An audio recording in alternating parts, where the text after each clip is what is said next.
Hi, I'm John Fraser with Polaris Travel Experts YouTube channel, and welcome to this edition of 5 Minute Review, where we're going to take you around the cruise port at St. Kitts. Come join us. We recently visited the cruise port at St. Kitts on a cruise I affectionately dubbed the Cruise to St. Somewhere. In this video, we will review our experience at the port and offer up some recommendations on how to get the most out of your stop here. I think the highlight of this stop for me was the dive I did with Pro Divers St. Kitts. Austin met us right at the St. Kitts sign, and it was a short walk over to the harbor where our boat was. Everything was ready to go when we got on board, and you could immediately tell you were working with a solid operation. The boat ride out to the dive site was short. Our first dive was at Brimstone Reef, a nice reef with drop-offs on both sides.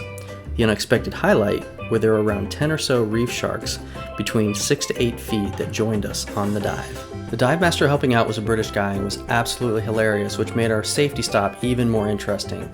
If you are a diver, I definitely recommend Pro Divers St. Kitts.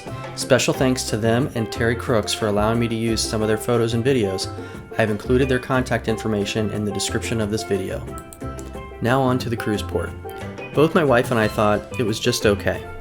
There are a lot of shops, everything from t-shirt shops, jewelry shops, liquor stores, all the expected souvenir shops you would think you would see at a cruise port.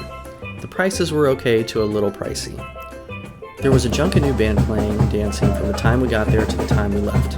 Kudos to them for their cardio. We initially really liked the culture aspect of this, but the repetitive beat of drums wore on us after a while.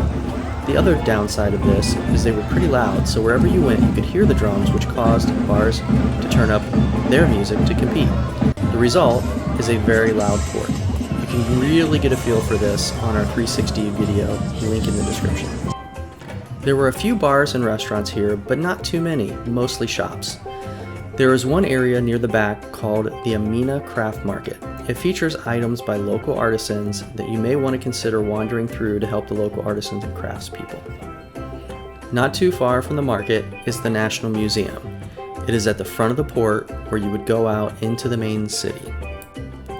We walked around outside of the port, but there was not much there that we could see. Another important note is there is no walkable beach from the port. Because there's no walkable beach and not much to do in the town outside of the port, I definitely recommend an excursion here to really get the most out of your day. As we mentioned, scuba diving is a good option, or a catamaran and snorkeling tour if you don't dive. There are also island highlight tours that would take you up to a fort and other points of interest around the island. Overall, we thought the cruise port was just okay.